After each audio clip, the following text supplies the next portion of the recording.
आज आप लोगों को सर्वाइकल कैंसर के बारे में बताऊंगी। तो सबसे पहले हम देखेंगे इंट्रोडक्शन। सर्वाइकल कैंसर क्या होता है? सर्विक्स क्या होता है? The lower part of the uterus. Uterus का जो निचला भाग होता है उसे हम सर्विक्स कहते हैं, और सर्विक्स में होने वाले कैंसर को सर्वाइकल कैंसर कहते हैं। अगर हम डेफिनेशन की बात करें तो जो सर्विक्स होता है मतलब मैलिग्नेंसी होती है, इसमें मैलिग्नेंसी ऑफ द यूट्रस, ठीक है, और cervix, malignancy of the uterus और सर्विक्स मतलब कि जैसे कि सर्विक्स में सामान्य प्रकार की जो सेल्स होती है उनमें अनियंत्रित मतलब जिसका कंट्रोल नहीं होता, अनियमित रूप से अनियंत्रित रूप से क्या होती है, सेल्स का ग्रोथ होने लगता है, वृद्धि होने लगती है, और इसे हम सर्वाइकल कैंसर कहते हैं। सर्विक्स में जो सेल्स होती है उनका ग्रोथ होने लगता है, सेल्स की ग्रोथ होने लगती है, जिसको हम मैलिग्नेंसी सेल्स होती है जिनका ग्रोथ होने लगता है, और उनको हम सर्वाइकल कैंसर कहते हैं। तो सर्विक्स में जो सेल्स पाई जाती है वो 2 टाइप्स की होती है। फर्स्ट है स्क्वेमस सेल्स, सेकेंड है ग्लैंडुलर सेल्स। स्क्वेमस सेल्स जो होती है वो 80 to 90% होती है, ग्लैंडुलर सेल्स होती है जो 10 to 20% होती है। मोस्टली जो हम देखते हैं स्क्वेमस कार्सिनोमा होता है। स्क्वेमस कार्सिनोमा मतलब कि जो स्क्वेमस सेल्स में कार्सिनोमा होता है उसे हम स्क्वेमस कार्सिनोमा कहते हैं, और सेकेंड ग्लैंडुलर सेल, अगर ग्लैंडुलर सेल में कार्सिनोमा होता है तो उसे हम एडिनो कार्सिनोमा कहते हैं, ठीक है। अब हम देखते हैं इसके कॉजेस के बारे में, ठीक है। इसके वास्तविक कारण तो हमें पता नहीं है, किंतु इसके कुछ निम्न फैक्टर्स हो सकते हैं, जैसे कि बायोलॉजिकल फैक्टर की बात करें तो इसमें हम HPV, human papilloma virus, HPV का मतलब है ह्यूमन पेपिलोमा वायरस होता है, जिसके कारण सर्वाइकल कैंसर होने के चांसेस रहते हैं।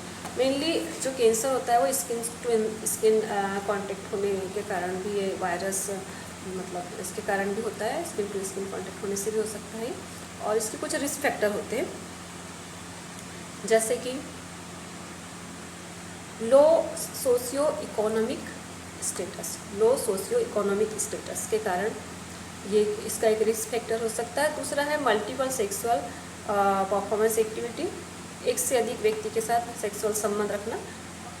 थर्ड है early sexual activity performance before 70 year, 17 साल के पहले अगर सेक्सुअल एक्टिविटी परफॉर्म करती है कोई वुमेन तो फिर उसमें ये रिस्क हो सकते हैं सर्वाइकल कैंसर होने के। फोर्थ है स्मोकिंग करने वाली महिलाओं को भी सर्वाइकल कैंसर होने के चांसेस रहते हैं। इसके अलावा हम देखेंगे वीक इम्यूनिटी सिस्टम, यदि इम्यूनिटी सिस्टम वीक है किसी वुमेन का तो फिर इसके होने के चांसेस बढ़ जाती हैं। कम उम्र में प्रेग्नेंट होने से भी सर्वाइकल कैंसर होने के चांसेस रहते हैं, ठीक है। अब हम देखते हैं types of cancer. Types of cancer में 2 टाइप्स से होते हैं, जैसे non invasive and invasive. Invasive का मतलब होता है इन्वॉल्व होना, तो नॉन इन्वेजिव मतलब the cancer present in only cervix, इसमें कैंसर सिर्फ सर्विक्स में प्रेजेंट होता है। सेकेंड है इन्वेजिव मतलब the cancer present cervix and pelvic organ, इसमें सर्विक्स के अलावा पेल्विक ऑर्गन में भी कैंसर होता है।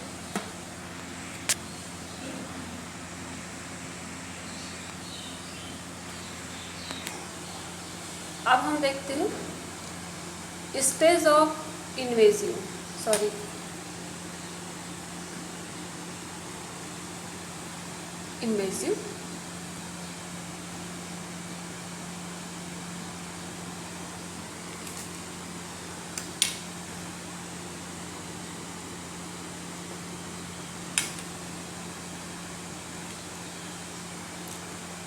Stage of invasive cervical cancer.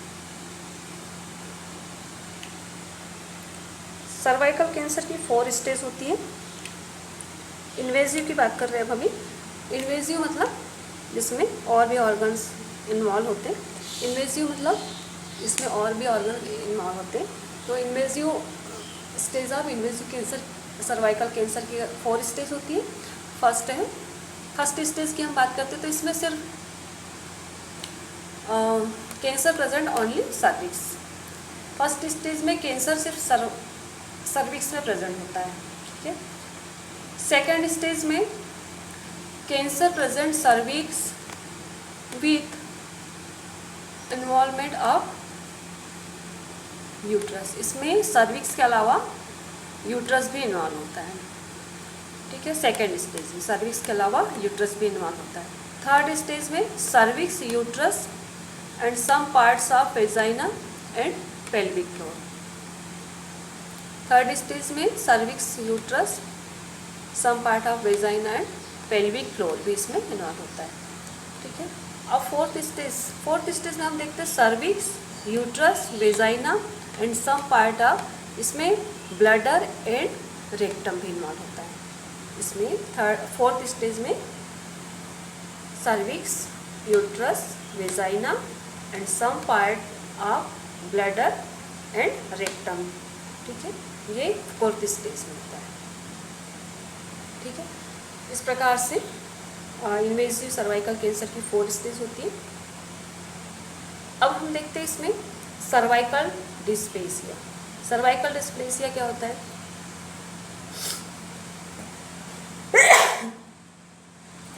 Cervical dysplasia में क्या कंडीशन होती है? It is a pre malignancy condition. Cervical dysplasia क्या होता है? It is a pre malignancy condition which is excessive growth of cervical cell, cervical surface और एंडोसर्वाइकल canal. ये क्या होती है? कैंसर की पहले की कंडीशन होती है और इसमें एक्सेसिव सेल ग्रोथ होता है सर्वाइकल सेल। सर्वाइकल सेल में का एक्सेसिव ग्रोथ होता है। कहाँ होता है? सर्वाइकल सरफेस और एंडो सर्वाइकल कैनाल में, ठीक है। अब ये जो सर्वाइकल डिस्प्लेसिया है इसकी 3 कंडीशन होती है। 3 कंडीशन पहले होती है माइल्ड डिस्प्लेसिया, सेकेंड होती है मॉडरेट और थर्ड होती है सीवियर। तो देखते हैं अगर हम माइल्ड डिस्प्लेसिया की कंडीशन है तो क्या करेंगे, मैनेजमेंट इसका कैसे करेंगे। अगर माइल्ड डिस्प्लेसिया है तो मैनेजमेंट में एडवाइस करेंगे प्रॉपर हाइजीन के लिए, वुमेन को प्रॉपर हाइजीन के लिए एडवाइस करेंगे और पेप टेस्ट करेंगे। उसका पेप टेस्ट मतलब ह्यूमन पेपिलोमा वायरस के लिए करते हैं, पेप टेस्ट करेंगे। उसके बाद फॉलोअप करते रहेंगे, ठीक है। पेप टेस्ट कैंसर में होता है, सर्वाइकल कैंसर में, और उसके बाद फॉलोअप करते रहेंगे अगर माइल्ड डिस्प्लेसिया है तो, ठीक है। अब देखेंगे हम मॉडरेट डिस्प्लेसिया। अगर मॉडरेट डिस्प्लेसिया है तो इसमें हम टू स्टार्ट प्रोफाइलेक्टिक ट्रीटमेंट। इसमें हम प्रोफाइलेक्टिक ट्रीटमेंट स्टार्ट कर देंगे। प्रोफाइलेक्टिक ट्रीटमेंट कब देते हैं? कंडीशन को आगे बढ़ने से रोकने के लिए। मतलब इसको जो कंडीशन है मैलिग्नेंसी की, जो प्री मैलिग्नेंसी कंडीशन है, उसको हम आगे बढ़ने से रोकने के लिए प्रोफाइलेक्टिक ट्रीटमेंट्स को स्टार्ट कर देंगे। Second stage moderate dysplasia. अब थर्ड है सीवियर डिस्प्लेसिया। सीवियर डिस्प्लेसिया में क्या होता है? क्यूरेटिव ट्रीटमेंट देते हैं। क्यूरेटिव मतलब रोकने के लिए, ठीक है, ठीक करने के लिए, क्योर करने के लिए। क्यूरेटिव मतलब क्योर करने के लिए ट्रीटमेंट देते हैं। और उसके अलावा सर्जिकल इन्वेंशन भी इसमें करते हैं सीवियर कंडीशन। तो ये हो गई 3 स्टेज सर्वाइकल डिस्प्लेसिया की, माइल्ड, मॉडरेट एंड सीवियर, ठीक है। अब इसके बाद हम देखते हैं कि जो सर्वाइकल कैंसर होता है उसके क्या क्या साइन एंड सिम्टम्स होते हैं, ठीक है। तो सबसे मेनली इसमें जो most common sign and symptoms है वो है हेमेचूरिया, मतलब यूरिन में ब्लड आना। सेकेंड है painless vaginal bleeding, painless vaginal bleeding मतलब वेजाइना से ब्लीडिंग होगी लेकिन पेन नहीं होगा। Excessive bleeding during MC. Third है excessive bleeding during MC. Menstrual cycle के समय में जो पीरियड आते हैं उस समय में बहुत ज़्यादा एक्सेसिव ब्लीडिंग, ज़्यादा ब्लीडिंग होती है ड्यूरिंग एमसी के समय। फोर्थ है फाउल स्मेलिंग डिस्चार्ज। फोर्थ क्या है? फाउल स्मेलिंग डिस्चार्ज, जो डिस्चार्ज होगा वेजाइना से वो बदबूदार होगा, ठीक है। पांचवा है पोस्ट क्वाइटल ब्लीडिंग। पोस्ट क्वाइटल ब्लीडिंग मतलब जो सेक्सुअल परफॉर्मेंस होता है उसके बाद में क्या होगा, उसको ब्लीडिंग होगी। 6 है pain in growing area back.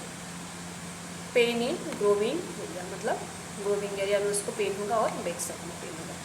7 है डायसोरिया, यूरिन करने में उसको परेशानी होगी। 8 है बार बार यूरिन होना, उसको बार बार यूरिन लगेगी पेशेंट को।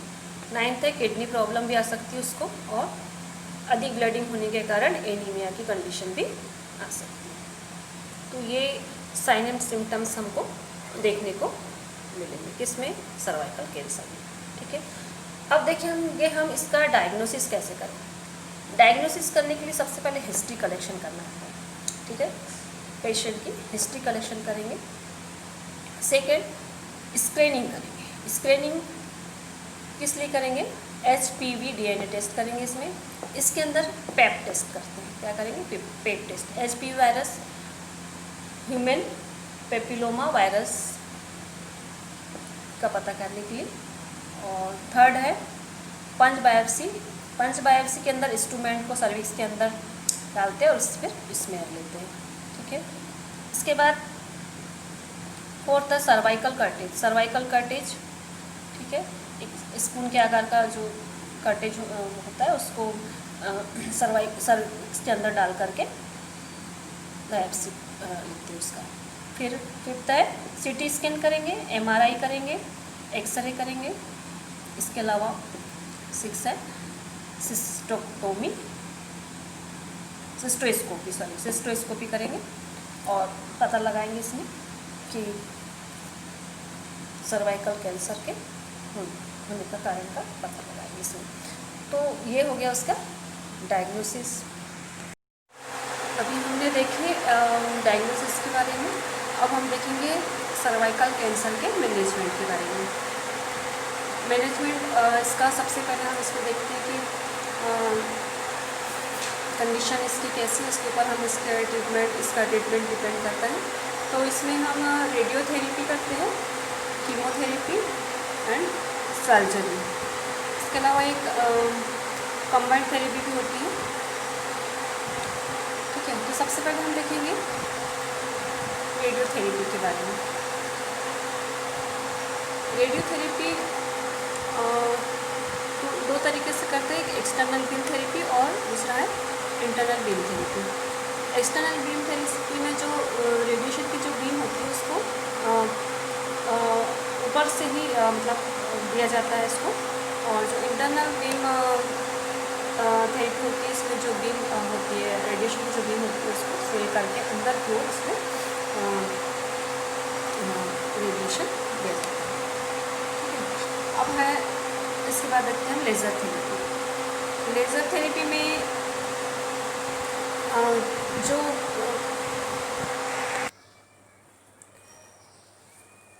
लेज़र थेरेपी में जो रेडिएशन होती है उसे अंदर की ओर एंटर कराया जाता है।